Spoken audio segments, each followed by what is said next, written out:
نحمده ونصلي على رسوله الكريم اما بعد اعوذ بالله من الشيطان الرجيم بسم الله الرحمن الرحيم ان اول بيت وضع للناس للذي ببكة مباركا وهدى للعالمين فيه آيات بينات مقام إبراهيم ومن دخله كان آمنا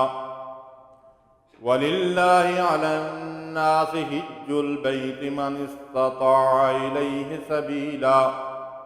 ومن كفر فإن الله غني عن العالمين۔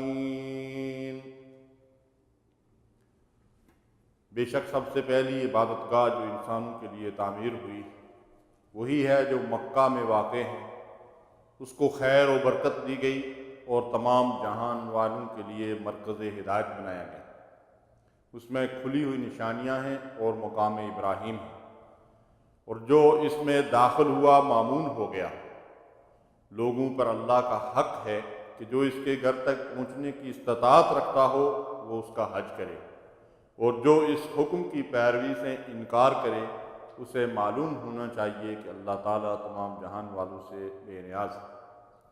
رب اشرح لی صدری ویسر لی امری واحلل عقدۃ من لسانی یفقہوا قولی سبحانک لا علم لنا الا ما علمتنا انک انت العلیم الحکیم۔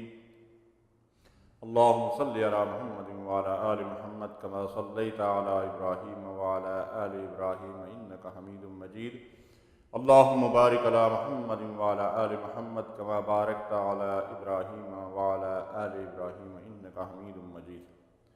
معزز اور محترم سامعین، آج کے درس قرآن کا موضوع ہے حج کے احکام اور مسائل۔ اس موضوع پر آپ کے سامنے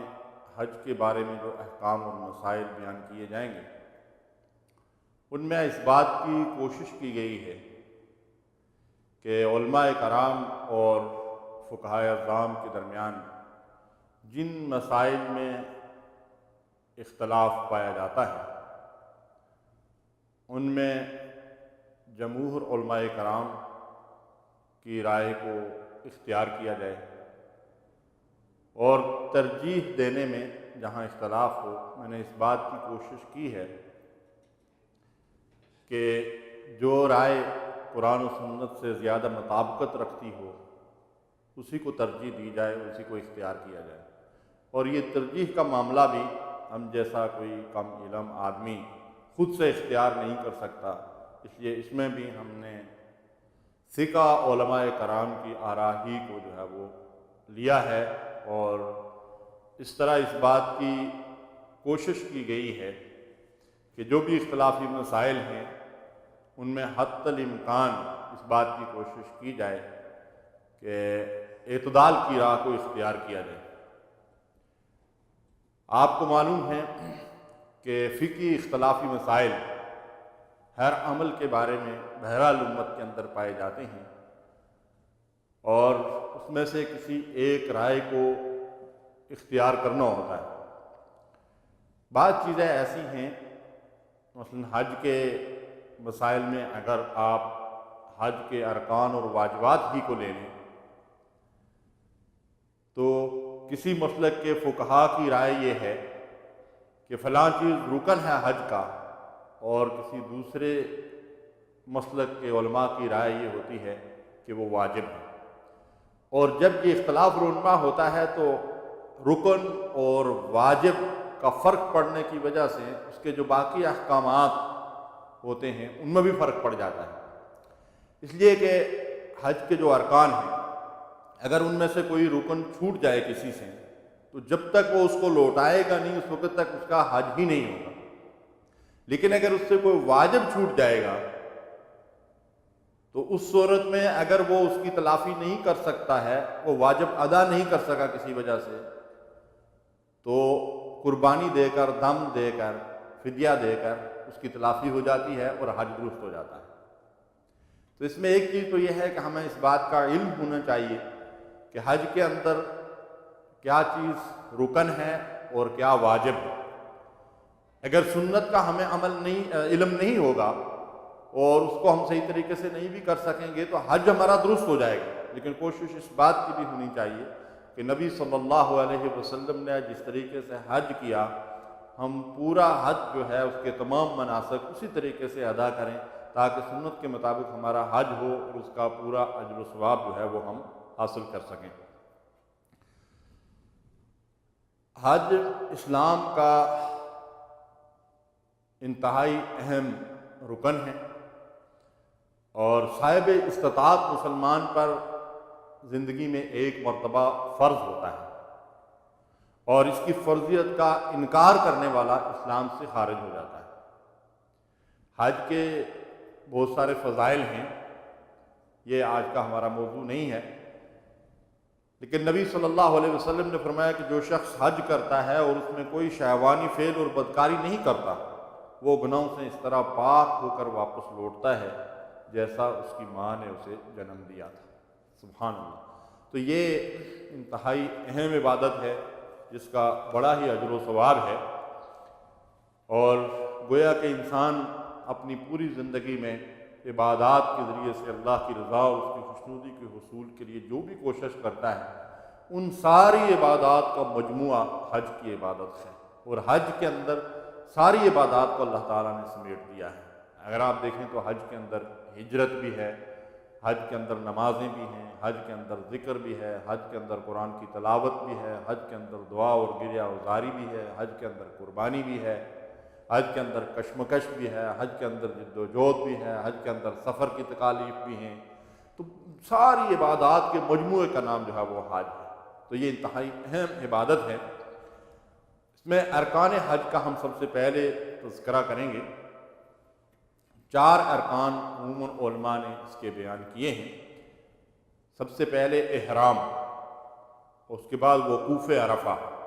اور طواف افاضہ جس کو طواف زیارت بھی کہتے ہیں، اور حج کی سعی۔ یہ 4 ارکان ہیں۔ اگر ان میں سے کوئی رکن چھوٹ جائے اور اس کو ادا نہ کیا جائے تو اس صورت میں آدمی کا حج جو ہے وہ فوت ہو جاتا ہے، حج نہیں ہوتا۔ واجبات، بعض علماء نے 8 واجبات بیان کیے ہیں اور بعض نے 7۔ اس کی وجہ یہ ہے کہ دراصل قربانی حج کا مستقل واجب نہیں ہے، بلکہ صرف قران اور تمتع کرنے والے کے لیے قربانی واجب ہے۔ حج افراد کرنے والے پر قربانی واجب نہیں ہے، اس لیے قربانی کو، حج کی قربانی کو حج کے واجبات میں شامل نہیں کیا جاتا۔ البتہ قران اور تمتع کرنے والے کے لیے اس کا حکم واجب کا ہے۔ تو میقات سے احرام باندھنا، یعنی احرام تو رکن ہے لیکن میقات سے احرام باندھنا واجب ہے۔ اگر کوئی آدمی میقات سے احرام نہیں باندھے گا بلکہ احرام باندھے بغیر میقات سے آگے چلا جائے گا اور آگے کہیں سے جا کر احرام باندھے گا، واپس لوٹ کر اسے میقات پر آنا پڑے گا۔ اگر واپس لوٹ کر میقات پر نہیں آئے گا تو پھر اسے ایک جانور قربانی کا فدیے کے طور پر دینا پڑے گا۔ تو میقات سے احرام باندھنا واجب ہے۔ غروب آفتاب تک عرفات کے اندر رکنا واجب ہے۔ عرفات کے اندر جو وقوف ہے، جو قیام کیا جاتا ہے، اور عرفہ کا دن سب سے اہم دن ہے اور یہ رکن اعظم ہے حج کا۔ نبی صلی اللہ علیہ وسلم نے فرمایا الحج و عرفہ، یعنی عرفہ کا وقوف ہی دراصل حج ہے۔ تو نماز ظہر سے لے کر غروب آفتاب تک اس کا مسنون وقت ہے، لیکن چونکہ اس کی اہمیت یہ ہے کہ اگر کسی کا یہ وقوف فوت ہو جائے اور کسی وجہ سے وہ عرفات کی حدود کے اندر نہ پہنچ سکے تو اس کا حج فوت ہو جاتا ہے۔ اس لیے اسلام کے اندر جو تسہیل کا امر ہے، جو سہولتیں دی گئی ہیں، اس کی وجہ سے اللہ کے نبی صلی اللہ علیہ وسلم نے اس کے وقت کو، جو مزدلفہ کی رات ہوتی ہے 9 اور 10 کی درمیانی رات، اس کی فجر تک رسول اللہ صلی اللہ علیہ وسلم نے فرمایا کہ اگر کوئی عرفات کی حدود میں پہنچ جائے تو اس کا حج ہو جاتا ہے۔ سبحان اللہ، کتنی سہولت ہے یہ اسلام کے اندر جو اللہ تعالیٰ نے ہمیں دی ہے۔ تو بہرحال غروب آفتاب تک تو اس کا جو وقت ہے وہ رکنا واجب ہے، غروب آفتاب سے پہلے نہیں نکلنا چاہیے۔ مزدلفہ میں فجر تک رات گزارنا،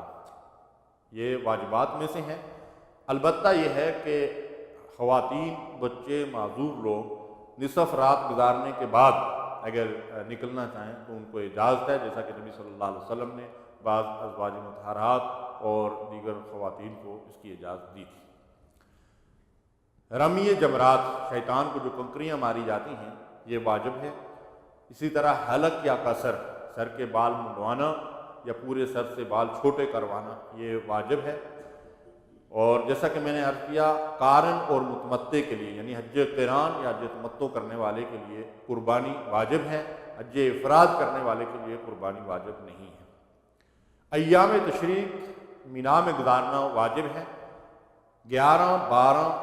اور اگر کوئی 13 کو بھی رکنا چاہے، 12 کو بہرحال اللہ تعالیٰ نے اجازت دی ہے، فمن تعجل فی یومین فلا اثم علیہ، اگر کوئی جلدی کرے اور 2 دن کے بعد ہی اپنا مینا کا قیام ختم کرنا چاہے تو فلا اثم علیہ، اس میں کوئی حرج نہیں ہے۔ تو 12 کو اگر کوئی غروب آفتاب سے پہلے مینا سے نکل جائے تو یہ عمل بھی درست ہے، اس کی رخصت موجود ہے۔ لیکن اگر آفتاب غروب ہو جائے مینا میں 12 کو تو پھر اسے 12 کی رات بھی وہاں گزارنی پڑے گی، یہ واجب ہے، اور دوسرے دن زوال کے بعد کنکریاں مار کر پھر اسے نکلنا پڑے گا۔ نبی صلی اللہ علیہ وسلم نے جو حجۃ الوداع فرمایا، اس حج میں رسول اللہ صلی اللہ علیہ وسلم نے 12 کی رات کو بھی وہاں قیام کیا تھا اور 13 کو کنکریاں مارنے کے بعد آپ نکلے تھے، لیکن اللہ کی طرف سے چونکہ رخصت موجود ہے اس لیے اکثریت بلکہ سارے ہی لوگ جو ہے وہ 12 کو ہی نکل جاتے ہیں۔ تو بہرحال یہ راتیں ایام تشریق کی مینا کے اندر گزارنا یہ حج کے واجبات میں سے واجب ہے۔ طواف الوداع یعنی وداعی طواف جو مکہ چھوڑنے سے پہلے کیا جاتا ہے، اور جو لوگ بھی جو ہے وہ حج کرنے کے لیے جاتے ہیں ان کے اوپر یہ واجب ہے۔ البتہ خواتین کو اگر کوئی عذر جو ہے وہ پیش ہو جائے حیض النفاس کی وجہ سے، اور وہ باقی مناسک حج ادا کر چکی ہوں، صرف ان کا طواف وداع باقی رہ گیا ہو تو ان کو رخصت ہے، وہ طواف وداع کیے بغیر جا سکتی ہیں اور یہ ان کو معاف ہو جاتا ہے، لیکن باقی ہر ایک کے لیے جو ہے یہ طواف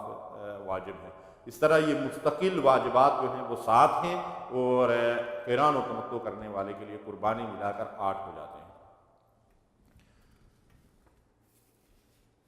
حج کی تیاری کے سلسلے میں فرائض اور واجبات کے بعد میقات اور احرام کے مسائل کا ہم تذکرہ کریں گے۔ میقات سے مراد یہ ہے کہ وہ مقامات جہاں پر پہنچ کر حج عمرے کی نیت کی جاتی ہے۔ احرام اگر کوئی گھر سے بھی باندھ کر چلا جائے، جیسا کہ بیرونی ممالک سے جو لوگ آتے ہیں وہ اپنے ہاں سے ہی تیاری کر کے احرام کے کپڑے پہن لیتے ہیں، لیکن نیت سنت طریقہ یہی ہے کہ میقات پر پہنچ کر کی جائے۔ میقات سے مراد وہ مقام ہوتا ہے کہ جو شخص بھی بیت اللہ کی طرف جا رہا ہے تو راستے میں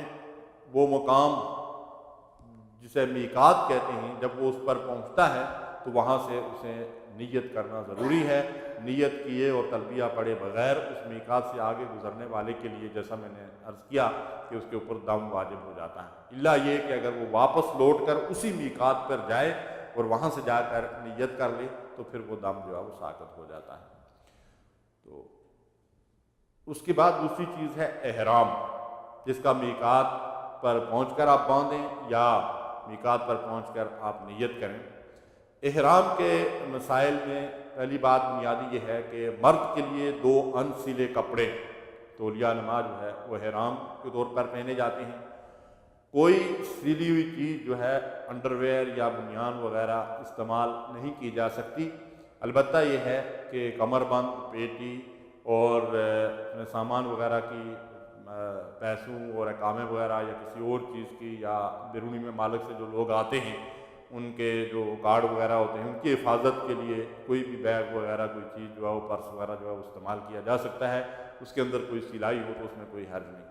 خواتین کے لیے احرام کے وہی کپڑے جو عام طور پر وہ استعمال کرتی ہیں انہی میں احرام کی نیت کی جاتی ہے۔ کوئی خاص لباس خواتین کے لیے نہیں ہے، جیسے بعض لوگ سمجھتے ہیں کہ شاید سفید لباس میں خواتین کو جو ہے وہ کپڑے وہ استعمال کرنے چاہیے احرام کے طور پر، یا بعض کالے یا کسی اور رنگ کے کپڑے، تو یہ سے بات صحیح نہیں ہے۔ خواتین کا لباس احرام کا ساتر ہونا چاہیے، اور تنگ اور چست اور باریک لباس نہیں ہونا چاہیے جس میں جسم کی نمائش ہوتی ہو، یہ ویسے بھی گناہ ہے، لیکن احرام میں خاص طور پر علماء نے اس کی ممانعت کی ہے۔ تو وہ جو بھی لباس عام طور پر پہنتی ہیں اسی کے اندر جو ہے وہ احرام کی نیت کر سکتی ہیں۔ احرام باندھنے سے پہلے بلکہ جب آدمی گھر سے نکلے تو کوشش اس بات کی جائے کہ جسمانی صفائی، ناخن، بال وغیرہ جو بھی تراشنے ہوتے ہیں غیر ضروری، وہ سب کام جو ہے وہ آدمی گھر سے اگر کر کے نکلے تو زیادہ بہتر ہوتا ہے۔ میقات پر پہنچ کر اگر غسل کر لیا جائے تو بہتر ہے۔ نبی صلی اللہ علیہ وسلم کے حج سے یہ ثابت ہے کہ حضور صلی اللہ علیہ وسلم نے احرام باندھنے سے پہلے بھی غسل فرمایا، اور پھر حرم شریف میں رسول اللہ صلی اللہ علیہ وسلم جب پہنچے تو اس سے پہلے بھی غسل کیا حرم کے احترام میں۔ تو بہرحال یہ مسنون عمل ہے، غسل کر کے احرام باندھ دیا جائے، اور اگر کسی کو کوئی عذر ہو یا پانی نہ ملے یا کسی اور وجہ سے غسل نہ کر سکے تو انشاءاللہ اس کے حج میں کوئی فرق نہیں پڑتا۔ احرام آپ نے باندھ دیا، اس کے بعد 2 رکعت نماز پڑھ لی جائے۔ اس میں بھی علماء کا اختلاف ہے، بعض کہتے ہیں کہ نبی صلی اللہ علیہ وسلم نے احرام باندھ کر زور کے 2 رکعت پڑھے تھے، اور بعض کہتے ہیں کہ احرام کے 2 رکعت جو ہے وہ پڑھنا مسنون عمل ہے۔ بہرحال 2 رکعت نماز پڑھ لی جائے تو اس میں کوئی حرج نہیں، اور اس کے بعد آپ حج یا عمرے کی جو ہے وہ نیت کر لیں گے۔ جب آپ نیت کر لیں گے تب آپ احرام میں ہوں گے، اور احرام جب آدمی احرام میں ہوتا ہے تو اس کو محرم کہتے ہیں۔ محرم اس وقت تک کوئی مرد اور عورت نہیں ہوگا جب تک وہ نیت کر کے تلبیہ نہیں پڑھ لے گا، یعنی صرف کپڑے احرام کے پہننے سے آپ پر احرام کی پابندیاں عائد نہیں ہوں گی، بلکہ جب آپ نیت کر لیں گے اس کے بعد وہ پابندیاں عائد ہوں گی۔ تو اگر آپ نے صرف عمرہ کرنا ہے تو اللہم لبیک عمرہ، اور اگر آپ نے حج قران کرنا ہے تو پھر آپ اللہم لبیک حج و عمرہ، تو حج اور عمرہ دونوں کی نیت کریں گے۔ اور اگر آپ نے حج تمتع کرنا ہے تو صرف عمرے کی نیت سے احرام باندھیں گے، اور پھر 8 تاریخ کو آپ مکے سے جہاں کہیں بھی ہوں گے وہیں سے احرام دوبارہ باندھ کر حج کی نیت کر کے پھر آپ حج کے مناسک ادا کرنے کے لیے چلے جائیں گے۔ تو اس طرح تمتع کرنے والا بھی میقات سے صرف عمرے کا جو ہے وہ احرام باندھتا ہے اور اللہم لبیک کا عمرہ پکارتا ہے۔ اس طرح جب آپ یہ نیت کر لیں تو اس کے بعد آپ تلبیہ پڑھیں، خواتین آہستہ آواز سے جتنی آواز یعنی خود سن سکیں، اور مرد جو ہے وہ آواز بلند تلبیہ پڑھیں، لیکن اجتماعی طور پر راگ لگا کر پڑھنا یہ خلاف سنت ہے۔ تلبیہ کے کلمات ہیں لبیک اللہم لبیک، لبیک لا شریک لک لبیک، ان الحمد والنعمت لک والملک لا شریک لک۔ تو جب آپ نے نیت کر کے تلبیہ پڑھ لیا تو اب آپ احرام میں ہیں، اب آپ محرم کہلاتے ہیں، اور اب آپ کے اوپر احرام کی پابندیاں جو ہیں ان کا خیال رکھنا اور لحاظ کرنا ضروری ہے۔ کیا چیزیں ہیں جو ممنوعات احرام کے اندر شامل ہیں؟ احرام کی حالت میں آپ خوشبو نہیں لگا سکتے، ناخن اور بال نہیں کاٹ سکتے، اگر خود بخود کوئی ٹوٹ جائے گر جائے تو اس کے اندر کوئی حرج نہیں ہے، جسم کا میل خود نہیں اتار سکتے، صابن لگا کر غسل نہیں کر سکتے، بغیر صابن لگائے ہاتھ منہ دھونا غسل کرنا کوئی حرج نہیں ہے۔ کسی پرندے یا جاندار چیز کو مارنا نہیں، لڑائی جھگڑا اور گالی گلوچ نہیں کرنا ہے، بےہودہ گفتگو نہیں کرنی ہے، شہوانی گفتگو خواہ بیوی خامندی کیوں نہ ہو احرام کے دوران نہیں کر سکتے، اور اسی طریقے سے مردوں کے لیے سر ڈھانکنا احرام کی حالت میں منع ہے، کوئی سلا ہوا کپڑا نہیں پہن سکتے، بند جوتے بھی مرد کو استعمال نہیں کرنے چاہیے، خواتین جرابیں اور بند جوتے استعمال کر سکتی ہیں۔ کچھ مسائل ہیں جن کا تعلق خواتین سے ہیں، مثلا چہرے پر نقاب ڈالنا، یہ حالت احرام میں صحیح درست نہیں ہے، لیکن جب مردوں کا سامنا مسلسل ہو تو اس صورت میں کوئی چادر وغیرہ جو ہے وہ چہرے پر ڈال کر پردہ کر لیں، اور اکثر علماء یہی کہتے ہیں کہ مثلا طواف کے دوران جب کہ مسلسل مردوں کا سامنا ہوتا ہے یا صحیح کے دوران تو نقاب نہ کریں، کیونکہ نقاب کرنے سے اور دستانے پہننے سے خواتین کو نبی صلی اللہ علیہ وسلم نے حالت احرام میں منع فرمایا ہے۔ اسی سے چہرے اور ہاتھوں کا جو ہے وہ پردہ جو ہے اس کا وجوب بھی ثابت ہوتا ہے کہ اگر یہ واجب نہ ہوتا تو رسول اللہ صلی اللہ علیہ وسلم خواتین کو ہاتھوں پہ دستانے پہننے اور چہرے کا پردہ کرنے سے منع ہی نہ فرماتے۔ تو بہرحال یہ ہے کہ حالت احرام میں نقاب نہیں کر سکتی خواتین، وہ دستانے نہیں پہن سکتی، لیکن جب مردوں کا ازدحام ہو اور ان کا سامنا کرنا پڑے تو پھر چہرے پر کوئی چادر وغیرہ ڈال کر پردہ جو ہے وہ کر سکتی ہیں۔ زیب و زینت والا لباس خواتین کو استعمال نہیں کرنا چاہیے، چست اور تنگ لباس اور انتہائی باریک لباس بھی جو ہے وہ احرام میں استعمال نہیں کرنا چاہیے۔ خواتین کے ساتھ ایک مسئلہ حیض و نفاس کا بھی ہوتا ہے، جس کی وجہ سے بعض اوقات ان کے مناسک حج جو ہے وہ متاثر ہوتے ہیں۔ تو آج کل اس میں یہ سہولت ہے کہ اگر خواتین چاہیں تو خون روکنے والی جو ادویات ہیں، انجیکشن ہو یا گولیاں وغیرہ ہوں، وہ استعمال کر سکتی ہیں۔ علماء اور فقہاء اس کی اجازت دیتے ہیں، اس میں کوئی حرج جو ہے وہ نہیں ہے۔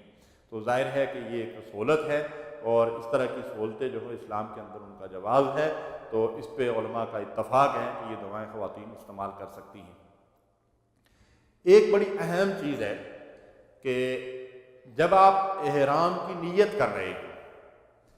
اگر آپ نے احرام کی نیت کر دی اور آپ حج یا عمرے کے لیے جا رہے ہیں تو کہیں آپ کو کوئی عذر پیش آ گیا تو آپ کو اگر احرام کھولنا پڑ گیا مناسک حج یا عمرہ مکمل کرنے سے پہلے، تو اس صورت میں آپ کو فدیہ دینا پڑے گا، قربانی کرنی پڑے گی۔ لیکن اگر آپ مشروط نیت کر لیں، یہ ایک رخصت ہے، نبی صلی اللہ علیہ وسلم نے فرمایا کہ جب آدمی نیت کرتا ہے تو اس کے ساتھ یہ نیت کر لے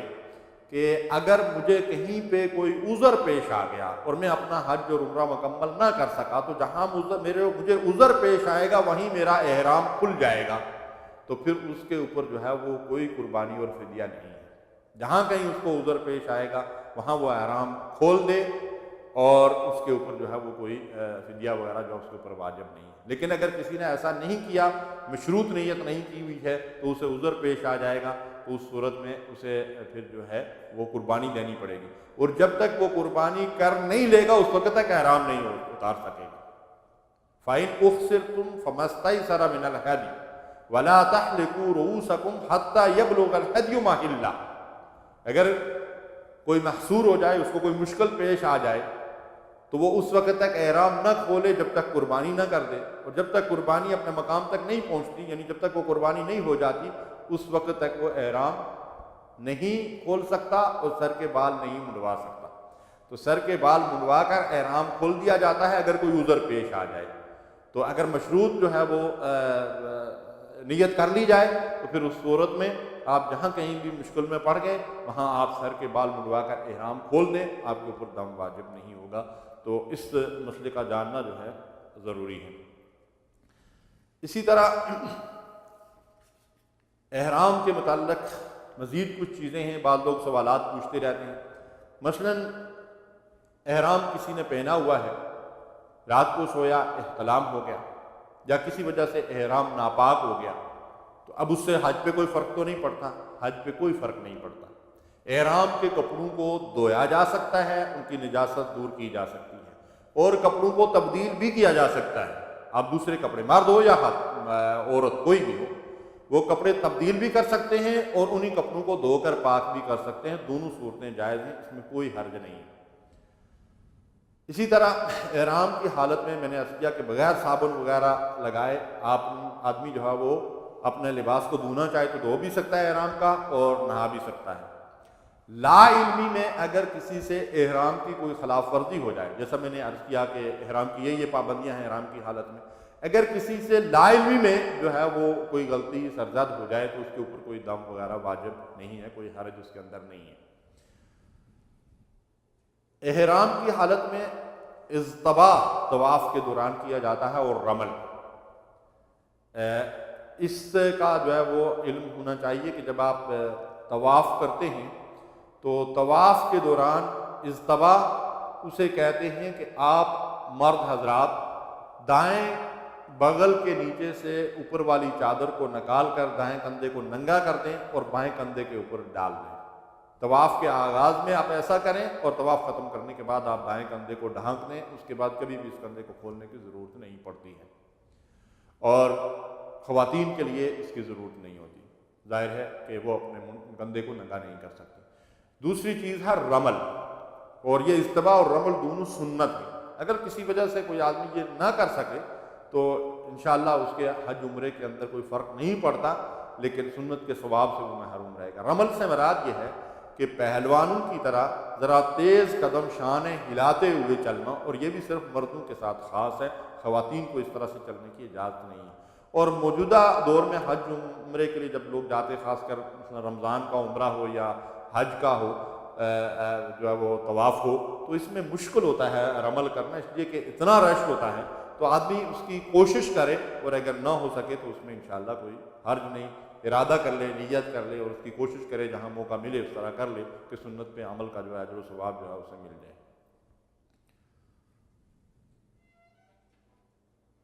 خواتین اگر خون وغیرہ کو روکنے والی دوائیں استعمال کرنے کے باوجود بھی ان کے ساتھ یہ معاملہ ہو جائے تو ان کو کیا کرنا چاہیے؟ اگر ابتدا میں احرام کی نیت کرنے سے اور میقات پر پہنچنے سے پہلے ہی حیض و نفاس کا عذر پیش ہو جائے تو اس صورت میں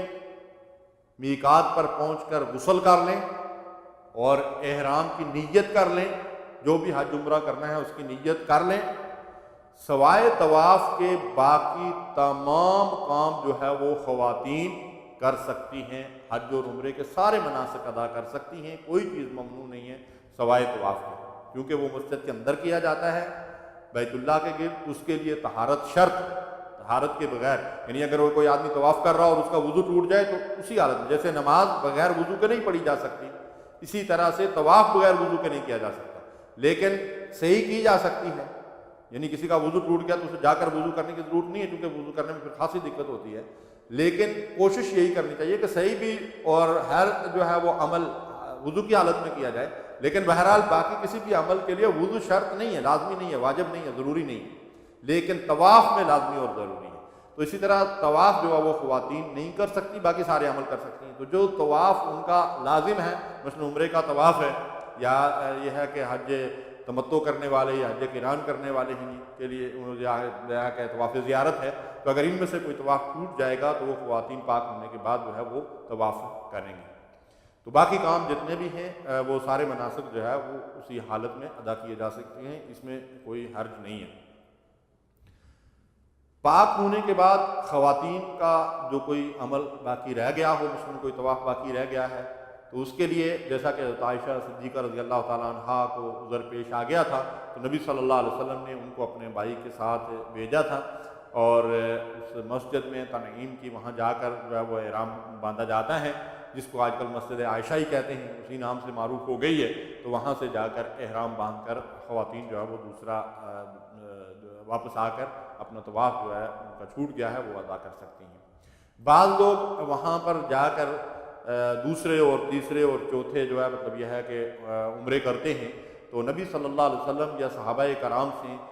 کسی سفر میں دوسرا تیسرا جو ہے وہ عمرہ ثابت نہیں ہے۔ تو بہت سارے لوگ ہیں جو بیرونی ممالک سے بھی آتے ہیں اور سعودی عرب کے اندر سے بھی جاتے ہیں، اور وہ وہاں پہنچ کر جو ہے وہ ایک عمرہ کرتے ہیں، پھر مسجد عائشہ جاتے ہیں، وہاں سے احرام باندھ کر پھر آ کر دوسرا عمرہ کرتے ہیں، تیسرا عمرہ کرتے ہیں، تو یہ خلاف سنت ہے، اور کوئی بھی عمل خلاف سنت کرنے کا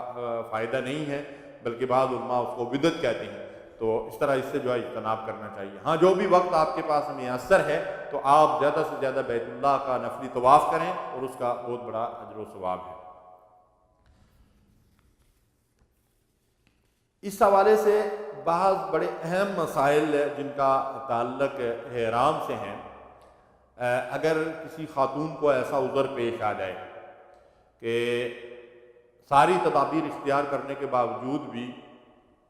وہ معذور ہو گئی ہیں حیض نفاس کی وجہ سے، دوسری طرف سے یہ بھی مسئلہ ہو سکتا ہے کہ ہو سکتا ہے ان کی واپسی کے لیے جو ہے وہ وقت ہو گیا ہو، یا کسی ایسے قافلے سے قریب کے کسی ملک سے یا سعودی عرب کے اندر کسی شہر سے کوئی خاتون آئی ہوں، اور جن لوگوں کے ساتھ وہ آئی ہیں یا جو محرم مرد ساتھ میں ہیں ان کی مجبوری ہے واپس جانا، اور اب تک وہ پاک نہیں ہوئی ہیں، اور ان کا کوئی رکن جو ہے وہ چھوٹ چکا ہے، مثلاً یہ ہے کہ طواف زیارت جو حج کا رکن ہے اگر وہ کسی خاتون کا رہ گیا، اگر طواف الوداع رہ گیا ہے تو وہ تو خواتین کو معاف ہے، وہ جا سکتی ہیں اور ان کا حج صحیح ہوگا، لیکن یہ ہے کہ طواف افاضہ اگر ان کا رہ گیا ہے جو حج کا رکن ہے، اس صورت میں ان کو کیا کرنا چاہیے، یہ ایک پیچیدہ مسئلہ ہے۔ اس سلسلے میں نے کوشش کی علماء کی رائے معلوم کرنے کی۔ شیخ عثیمین رحمۃ اللہ علیہ سعودی عرب کے بڑے جید عالم دین گزرے ہیں، وفات پا چکے ہیں، اللہ ان پہ اپنی رحمتیں نازل فرمائے۔ انہوں نے علامہ ابن تیمیہ رحمۃ اللہ علیہ کے حوالے سے جو ہے وہ ایک فتویٰ نقل کیا ہے۔ ایک تو یہ کہتے ہیں کہ انجیکشن لگوا دیا جائے جو خون وغیرہ کو روک دے، تو اگر خون رک جاتا ہے تو پھر تو مسئلہ ہی حل ہو جاتا ہے۔ اور دوسری صورت یہ ہے کہ اگر قریب کے کسی ملک میں مثلا امارات وغیرہ یا قریب کا کوئی ملک ہے اس میں ہے، اور وہ خاتون واپس آ سکتی ہیں پاک ہونے کے بعد طواف ادا کرنے کے لیے، یا سعودی عرب کے کسی شہر میں ہیں اور مجبوری ہے جانے کی تو وہ جا سکتی ہیں، اور واپس آ کر پاک ہونے کے بعد ان کو طواف کرنا پڑے گا، لیکن اس میں ایک پابندی ہے کہ جب تک طواف زیارت نہ کر لیا جائے اس وقت تک مرد اور عورت کے یعنی بیوی خاوند کے تعلقات جو ہیں ان کی اجازت نہیں ہے۔ یہ تحلل ثانی ہوتا ہے جس کی وضاحت انشاءاللہ آگے چل کر بھی آئے گی اپنے موقع پر۔ تو یہ چونکہ حاصل نہیں ہوتا، اس لیے مطلب یہ ہے کہ اگر کوئی خاتون چلی جائے تو اس وقت تک مرد اور عورت کے جو تعلقات ہیں ان کی اجازت نہیں ہے، باقی سارے معاملات احرام کی ساری پابندیاں جو ہیں وہ ختم ہو جاتی ہیں۔ تو اس طرح سے وہ واپس آ کر یہ طواف جو ہے وہ کر سکتی ہیں۔ دوسری صورت اس کی یہ بھی ہے۔ ایک صورت اس کی یہ بتائی گئی ہے کہ حدود حرم کے اندر ایک قربانی کر لی جائے اور وہ خاتون واپس اپنے ملک یا اپنے شہر چلی جائے، لیکن اس کا حج فوت ہو جائے گا، اس صورت میں اسے دوسرے سال پھر حج کرنا پڑے گا۔ اب اس صورتحال سے بچنے کے لیے ایک اور رخصت جو ہے وہ علامہ ابن تیمیہ رحمۃ اللہ علیہ نے دی ہے، اور شیخ عثیمین رحمۃ اللہ علیہ نے انہوں نے فتاویٰ ارکان اسلام کے اندر اس کا ذکر کیا ہے، اور وہ یہ ہے کہ اگر کوئی اس طرح کی مجبوری ہو جائے کہ اس خاتون کے لیے جانا ناگزیر ہو جائے اور وہ پاک نہ ہو سکی ہو، اور اس کا طواف زیارت طواف افاضہ رہ گیا ہو جو حج کا رکن ہے، تو وہ نہا دھو کر اچھی طرح پاک صاف ہو کر خوب کس کر کپڑا باندھ لے اور پھر طواف کر کے وہ چلی جائے، تو انشاءاللہ اللہ تعالیٰ کی طرف سے اس کا حج جو ہے وہ صحیح ہو جائے گا۔ تو یہ ایک اجازت ہے جو بہرحال علماء کرام کی ایک رائے ہے جو میں نے آپ کے سامنے رکھ دی ہے۔ حج اور عمرے کے حوالے سے میقات اور احرام کے یہ مسائل تھے جن کا میں نے آپ کے سامنے ذکر کیا ہے۔ اب اس کے بعد طواف اور سعی کے مسائل ہیں۔ سب سے پہلا عمل ظاہر ہے کہ جب ہم میقات سے احرام باندھ کر جاتے ہیں، احرام باندھنے سے لے کر احرام جب تک آدمی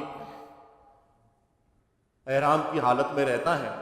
اور خاص کر اگر وہ حج کا احرام اس نے باندھ کر لیا ہے، مثلاً حج افراد کر رہا ہے یا حج قران کر رہا ہے، تو لبیک اللہم لبیک جو تلبیہ ہے اس کا ورد 10 ذی الحجہ کو جمرہ عقبہ پر رمی کرنے تک یہ ورد وقتاً فوقتاً جو ہے وہ جاری رہے گا۔ یہ وہ ذکر ہے گویا کہ یہ ہمیشہ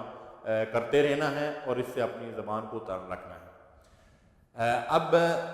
جب آپ حرم شریف میں پہنچتے ہیں تو سب سے پہلا عمل طواف کا ہے۔ طواف کے لیے سب سے پہلے آپ بیت اللہ میں پہنچیں، اور اگر بیت اللہ پہ پہلی نظر جب پڑتی ہے تو روایات سے پتہ چلتا ہے کہ جو دعا بھی کی جائے اللہ تعالیٰ اس دعا کو قبول فرماتے ہیں، یعنی یہ دعا کی قبولیت کا ایک اہم ترین وقت ہوتا ہے پہلی نظر جو بیت اللہ پہ پڑتی ہے۔ تو بعض علماء نے بڑی حکمت کے ساتھ یہ رائے اختیار کی ہے کہ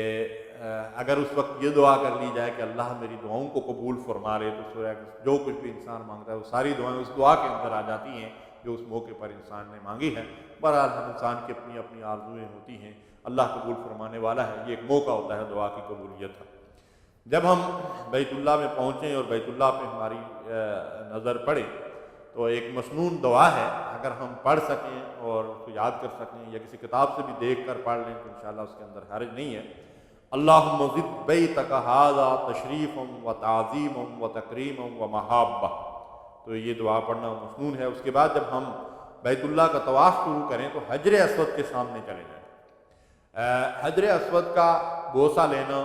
یا حجر اسود کا استلام یعنی ہاتھ سے یا چھڑی وغیرہ سے اس کو چھونا یہ بے شک مسنون عمل ہے، لیکن ان دنوں میں اس کے اوپر عمل کرنا تقریباً آپ کہہ لیں کہ ناممکنات میں سے ہوتا ہے، اور جو لوگ اس کی کوشش کرتے ہیں وہ اپنے آپ کو مشقت میں ڈالتے ہیں، تکلیف دیتے ہیں اور بڑی مشکل سے یہ کام کرتے ہیں، تو اپنے آپ کو ایسی مشکل میں ڈال کر دوسروں کو تکلیف دینا، اپنے آپ کو تکلیف پہنچانا یہ مناسب نہیں ہے۔ اور اگر خاص کر مثلاً یہ ہے کہ خواتین ہیں تو ان کو تو قطعاً مطلب یہ ہے کہ اس ازدحام میں آگے جانا ہی نہیں چاہیے، کہ اس میں ان کی بے حرمتی اور بے پردگی کا خدشہ رہتا ہے، اور یہ بہت گناہ ہے اور حرام ہے یہ عمل کہ خواتین وہاں پہ بے پردہ ہوں، تو کسی سنت عمل کے لیے حرام کا ارتکاب کرنا یہ درست نہیں ہے۔ ہماری خواہشات اپنی جگہ، اس عادت کو حاصل کرنے کی خواہش اپنی جگہ، لیکن جو اللہ اور اس کے رسول کا حکم ہے اس کی خلاف ورزی اس مقدس مقام پہ جا کر کرنا یہ اپنی جگہ ایک بڑا گناہ ہے، اس سے بچنا چاہیے۔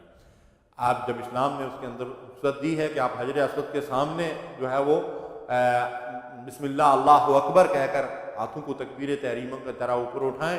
اور اس کے بعد اپنا طواف شروع کر دیں، تو اسی کے اوپر عمل کرنا جو ہے وہ مناسب ہوتا ہے۔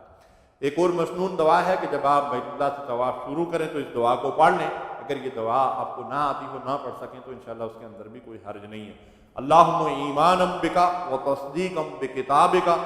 ووفاء بعہدکا واتباعا لسنت نبیک محمد صلی اللہ علیہ وسلم۔ تو اگر اس دعا کو پڑھ لیا جائے طواف کے آغاز میں تو یہ بھی مسنون عمل ہے، اگر نہیں تو آپ طواف شروع کر دیں۔ طواف کے دوران جو دعائیں لوگ پڑھتے ہیں ان کے مختلف طریقے لوگوں نے اختیار کیے ہوئے ہیں، جن میں سے بعض طریقے بالکل سرے سے درست ہی نہیں ہیں۔ مثلا یہ ہے کہ ایک آدمی نے ہاتھ میں کتاب پکڑی ہوئی ہے، وہ معلم بنا ہوا ہے، اور دو سارے لوگ اس کے پیچھے گروپ کی صورت میں چل رہے ہیں، اور وہ اونچی آواز سے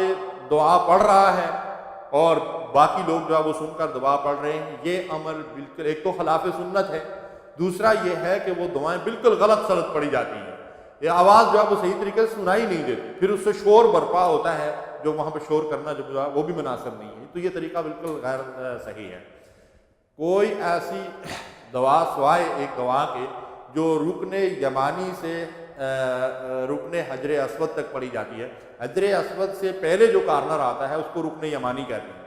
وہاں سے لے کر حجر اسود تک ربنا آتنا فی الدنیا حسنہ وفی الآخرۃ حسنۃ وقنا عذاب النار، یہ دعا ہے جس کا پڑھنا مسنون ہے، نبی صلی اللہ علیہ وسلم نے اس کی تعلیم دی ہے، یہ دعا تقریباً ہر مسلمان کو معلوم ہوتی ہے، وہ وہاں پڑھ سکتا ہے۔ باقی طواف کے دوران آپ جو دعا اور جو ذکر بھی کریں، سبحان اللہ والحمد للہ ولا الہ الا اللہ واللہ اکبر ولا حول ولا قوۃ الا باللہ، یہ بھی جو ہے وہ حدیث سے اس کی رہنمائی بھی ملتی ہے، یہ ذکر کیا جا سکتا ہے، کوئی بھی ذکر کیا جا سکتا ہے، کوئی بھی دعا مانگی جا سکتی ہے، توجہ اللہ تعالیٰ کی طرف ہو، یہ ایک اہم عبادت کا وقت ہوتا ہے، تو وہاں بغیر سمجھے بوجھے جو ہے وہ یہ الفاظ زبان سے ادا کر دینا۔ مثلا دعا ایک آدمی مانگ رہا ہے لیکن اس دعا کے الفاظ اور کلمات اسے پتہ ہی نہیں ہے کہ ان کا کیا معنی ہے، تو دعا تو وہ آرزو اور حاجت ہوتی ہے جو آدمی اللہ کے حضور پیش کرتا ہے، اب وہ دعائیں مانگ رہا ہے اور اسے معلوم ہی نہیں میں کیا مانگ رہا ہوں، اس دعا کا کیا فائدہ؟ اس لیے اللہ کا ذکر کریں، وہ دعائیں کریں جو آپ کو معلوم ہیں، قرآن مجید کی اگر کچھ آیات کچھ صورتیں آپ کو معلوم ہیں تو تلاوت کرتے رہیں، لیکن یہ ہے بہتر یہ ہے کہ ذکر اور جو ہے وہ دعائیں کی جائیں اور استغفار کیا جائے، اور یہ جو دعا میں نے عرض کیا کہ رکن یمانی سے لے کر حجر اسود تک ربنا آتنا فی الدنیا حسنہ وفی الآخرۃ حسنۃ وقنا عذاب النار، یہ دعا پڑھتے رہیں۔ ایک چکر جو ہے وہ حجر اسود سے شروع ہو کر واپس حجر اسود پر پہنچتے ہیں تو مکمل ہوتا ہے، اس طرح 7 چکر طواف کے مکمل کیے جاتے ہیں۔ خواتین کو اس موسم میں جب حج کے لیے آتی ہیں یا رمضان میں عمرے کے لیے لوگ آتے ہیں تو اس میں چونکہ ازدحام رش بہت زیادہ ہوتا ہے، تو آگے جو بیت اللہ کے قریب کا ایریا ہے، بیت اللہ کے ارد گرد کا جو ایریا ہے جس میں طواف کیا جاتا ہے، اس کو مطاف کہتے ہیں، تو مطاف کے اگر بالکل آخری حصے میں رہیں، بے شک اس میں وقت زیادہ لگ جائے گا، لیکن بھیڑ کے اندر جب خواتین داخل ہوتی ہیں تو بعض اوقات بے پردگی اور بے ہمتی ہوتی ہے، اور وہاں چونکہ رش ہوتا ہے اور کسی کے بس میں نہیں ہوتا، نہ کوئی عمدن یا جان بوجھ کر وہاں کوئی مطلب کسی کو دھکا دیتا ہے یا کسی کو تکلیف پہنچاتا ہے، لیکن غیر ارادی طور پر مطلب یہ ہے کہ وہاں ایسا ہو جاتا ہے، اس لیے خواتین کو چاہیے کہ وہ زیادہ باہر رہ کر جو ہے وہ طواف ادا کریں تاکہ وہ سہولت سے وہ طواف جو ہے وہ ادا کر سکیں۔ طواف کے بعد جب آپ 7واں چکر مکمل کر لیں تو اس کے بعد مقام ابراہیم پر 2 رکعت نماز پڑھنا، بعض علماء نے اس کو واجب کہا ہے اور بعض یہ سنت مؤکدہ کہتے ہیں۔ تو یہ 2 رکعت نماز مقام ابراہیم تک پر پڑھنا ضروری نہیں ہے۔ اس رش میں مقام ابراہیم کے قریب تو ممکن ہی نہیں ہوتا نماز پڑھنا، تو آپ وہاں سے کسی اور مقام پہ چلے جائیں اور وہاں جہاں آپ کو نماز جو ہے وہ خشوع اور خضوع کے ساتھ سکون اور اطمینان کے ساتھ پڑھ سکیں، وہاں جا کر 2 رکعت نماز پڑھ لیں۔ اور اس کے بعد اگر زمزم پینے کا موقع ہو تو سنت ہے زمزم پی لیں، اور اس کے بعد آپ طواف کے بعد جو ہے وہ صحیح کرنے کے لیے صفا کی طرف جو ہے وہ چلے جائیں۔ صفا کی طرف جب آپ چلیں اور صفا پہ پہنچیں تو آج تک بھی جو صفا پہاڑی کی کچھ نہ کچھ علامت وہاں پتھروں کی جو ہے وہ باقی ہے، لیکن اگر آپ دوسری یا تیسری منزل پہ کرنا چاہیں صحیح تو کر سکتے ہیں۔ جب آپ صفا کے اوپر پہنچیں تو بیت اللہ کی طرف رخ کر کے آپ جو ہے وہ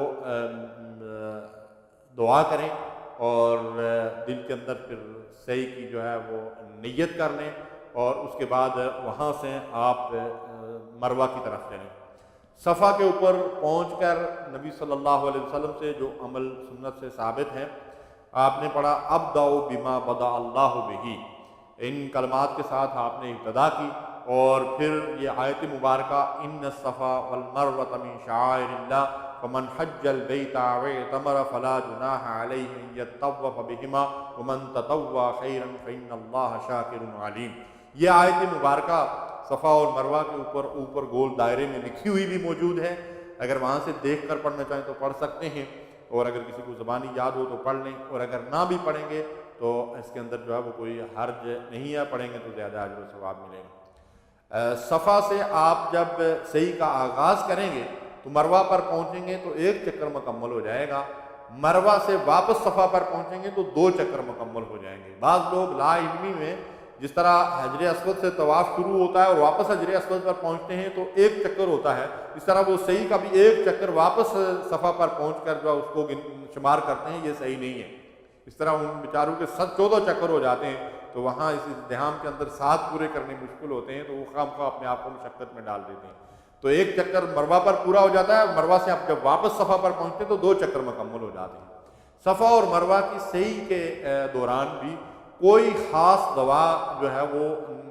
نبی صلی اللہ علیہ وسلم سے منقول نہیں ہے۔ لا الہ الا اللہ وحدہ لا شریک لہ لہ الملک و لہ الحمد وہو علی کل شیء قدیر، کلمہ توحید پڑھتے رہیں،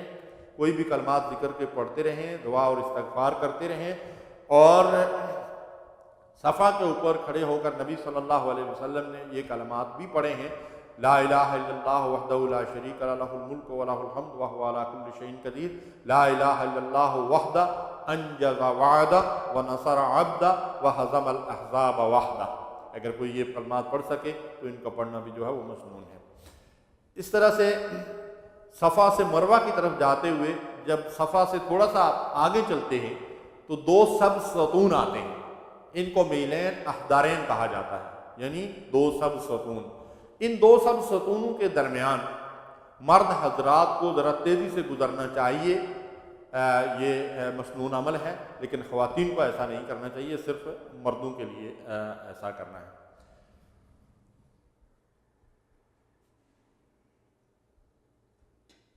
اس کے بعد صحیح کے بعد اگر کسی نے صرف عمرے کا احرام باندھا ہے تو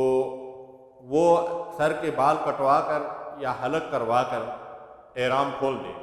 مثلا حج تمتع کرنے والا جو ہے اس نے عمرے کا احرام باندھا ہوا ہے تو وہ سر منڈوا کر یا قصر کروا کر، قصر سے مراد یہ ہے کہ پورے سر کے بال ایک انگلی کے پور کے برابر کاٹنے میں آ جائیں تو وہ قصر ہوتا ہے، یا بلیڈ اور دوسرے سے حلق کروا لیا جائے، حلق کروانا افضل ہے۔ بہرحال قصر کی بھی اجازت ہے، لیکن یہ قصر نہیں ہے کہ آپ سر کے دائیں اور بائیں سے 2 بال کٹوا لیں۔ خواتین کے لیے بال کاٹنے کا یہی طریقہ ہے کہ کوئی خاتون خود اپنے بالوں کی چوٹی سے پکڑ کر آخر سے انگلی کی ایک پور کے برابر یا اس سے کچھ زیادہ جو ہے وہ بال خود کاٹ لے، یا کسی دوسری خاتون سے یا محرم مرد سے جو ہے وہ کٹوا لے۔ لیکن مرد حضرات کو 2 بال ادھر ادھر کاٹنے سے جو وہ واجب جو ہے وہ پورا نہیں ہوتا۔ اس میں احناف کی صرف یہ رائے ہے کہ اگر چوتھائی سیر سے اگر 1 انگل کے برابر بال کاٹ لیے جائیں تو واجب پورا ہو جاتا ہے۔ اس سے کم جو ہے وہ کسی بھی جو ہے وہ فقہ کے اندر یہ عمل جو ہے وہ جائز نہیں ہے۔ اس لیے بہتر یہی ہے کہ حلق کروا لیا جائے، اگر نہیں تو پورے سر سے بال چھوٹے کروا لیے جائیں تو اس صورت میں واجب پورا ہو جاتا ہے۔ لیکن جو لوگ حج افراد کی نیت سے احرام باندھیں گے یا انہوں نے صرف حج کرنا ہے یا قران کی نیت سے احرام باندھیں گے، وہ صحیح مکمل کرنے کے بعد اسی احرام کے اندر رہیں گے اور 8 ذی الحجہ کو پھر جو ہے وہ مینا میں چلے جائیں گے اور پھر مناسک حج جو ہے وہ ادا کریں گے۔ اس طرح عمرے کا یہ عمل جو ہے وہ حلق اور قصر کے بعد مکمل ہو جاتا ہے۔ لیکن افراد اور قران کرنے والے اسی احرام کے اندر رہیں گے، اس لیے ان کو بال نہیں کٹوانے ہیں۔ 8 ذی الحجہ کو آپ مینا میں چلے جائیں۔ 8 ذی الحجہ کو مینا میں زور سے قبل پہنچنا چاہیے۔ نبی صلی اللہ علیہ وسلم چاشت کے وقت وہاں پہنچے، زور وہاں ادا کی، عصر مغرب عشاء بھی وہاں ادا کی، پھر 9 ذی الحجہ یوم عرفہ کی فجر بھی وہاں ادا کی۔ تو یہ رات وہاں گزارنا اور یہ نمازیں وہاں پڑھنا یہ مسنون عمل ہے۔ اگر کوئی آدمی یہ سنت پورا نہ کر سکے، اور مثلا حج افراد کرنے والے بہت سارے لوگ ایسے ہیں کہ جو احرام باندھ کر سیدھے عرفات میں چلے جاتے ہیں، تو ان کا حج بھی صحیح اور درست ہے، صرف ان کو بعد میں جو ہے وہ طواف زیارت کے ساتھ صحیح بھی حج کی کرنی پڑے گی۔ تو اس طرح 8 ذی الحجہ کو جن لوگوں نے حج تمتع کرنا ہے، اب ان کا احرام تو عمرے کے بعد کھل گیا، 8 ذی الحجہ کو وہ اپنی رہائش سے یا مکہ میں جہاں کہیں سے بھی وہ چاہیں احرام باندھ لیں، حج کی نیت کریں، اللہم لبیک حجن، اور اس کے بعد تلبیہ پڑھیں، اور تلبیہ پڑھنے کے بعد ان کے اوپر احرام کی پابندیاں احرام کھلنے تک شروع ہو جائیں گی۔ اب لوگ 8 تاریخ کو مینا میں چلے جائیں اور رات وہاں گزاریں اللہ کا ذکر اور اس کی عبادت میں۔ طلوع فجر کے بعد پھر وہ وہاں سے نکلیں اور عرفات کی طرف جائیں۔ عرفات میں طلوع فجر کے بعد اس وقت مینا کی حدود سے نکلنا سنت ہے کہ جب سورج کی کرنیں جو ہیں وہ ظاہر ہو جائیں، تو اس کے بعد جو ہے وہ مینا کی حدود سے نکلنا چاہیے، اس سے پہلے نکلنا خلاف سنت ہے۔ مینا کی حدود کو آپ اس وقت چھوڑیں 9 ذی الحجہ کو جب سورج کی کرنیں نکل جائیں، اور مینا آپ عرفات میں پیدل جانا چاہیں تو پیدل بھی جا سکتے ہیں، گاڑی وغیرہ پر جانا چاہیں، سواری پہ جانا چاہیں تو سواری پہ بھی جا سکتے ہیں۔ اس سارے عرصے میں آپ تلبیہ جو ہے وہ برابر پڑھتے رہیں۔ عرفات میں 9 ذی الحجہ کو قیام کرنا یہ حج کا سب سے اہم ترین رکن ہے۔ عرفات میں پہنچ کر اس بات کا خیال رکھا جائے کہ قیام کے لیے جس جگہ کا انتخاب کیا گیا ہے وہ حدود عرفات کے اندر ہے۔ حکومت نے تمام حدود کو بورڈ لگا کر مختلف زبانوں میں ان کے اندر لکھ کر اس بات کی وضاحت کر دی ہے کہ مینا کی حدود کہاں تک ہیں، مزدلفہ کی حدود کہاں تک ہیں، اور عرفات کی حدود کہاں تک ہیں، اور حرم کی حدود کہاں تک ہے۔ تو عرفات کی حدود کی جو نشاندہی کی گئی ہے ان حدود کے اندر قیام کرنا چاہیے۔ اگر کوئی ان حدود سے باہر قیام کرے گا تو اس کا حج فوت ہو جائے گا۔ اگر وہ کچھ وقت کے لیے بھی عرفات کی حدود میں داخل نہیں ہوا تو اس کا حج سرے سے نہیں ہوا۔ حتیٰ کہ آپ دیکھیں کہ اس میں وادی ارنا وہ مقام ہے، وادی ارنا کہ جو حدود عرفات سے باہر ہے، اور وہ وادی بالکل عرفات سے ملحق ہے۔ حتیٰ کہ مسجد نمرہ جہاں پہ حج کا خطبہ دیا جاتا ہے اور ظہر اور عصر کی نمازیں اکٹھی ادا کی جاتی ہیں، اس مسجد کا کچھ حصہ بھی وادی ارنا کے اندر شامل ہے، اور اس حصے کو حج کے دوران جو ہے وہ کچھ بورڈ وغیرہ لگا کر یا کچھ چیزیں جو ہے وہاں تختیاں وغیرہ کھڑی کر کے اس کو بند کر دیا جاتا ہے تاکہ حاجی حضرات جو ہے کہیں اس جگہ پہ قیام نہ کر لیں جو حدود عرفات سے باہر ہے۔ تو اس کی جو ہے وہ پوری تحقیق کر لینی چاہیے کہ جس جگہ آپ نے قیام کیا ہے وہ عرفات کے اندر ہے۔ ظہر اور عصر کی نماز ایک ساتھ ادا کی جائے گی۔ اگر آپ مسجد نمرہ کے امام کے ساتھ یہ نماز ادا کر رہے ہیں تو اچھی بات ہے، لیکن سارے حاجی حضرات اس امام کے پیچھے نماز نہ ادا کر سکتے ہیں، نہ خطبہ سن سکتے ہیں، یہ لازمی اور ضروری بھی نہیں ہے، اور اس کے لیے اگر آپ بہت زیادہ زور لگائیں گے، دوسروں کو تکلیف دیں گے مسجد میں پہنچنے کے لیے، تو اس سے آپ کو خود بھی زحمت اٹھانی پڑے گی، دوسروں کو تکلیف کا باعث بنیں گے، جو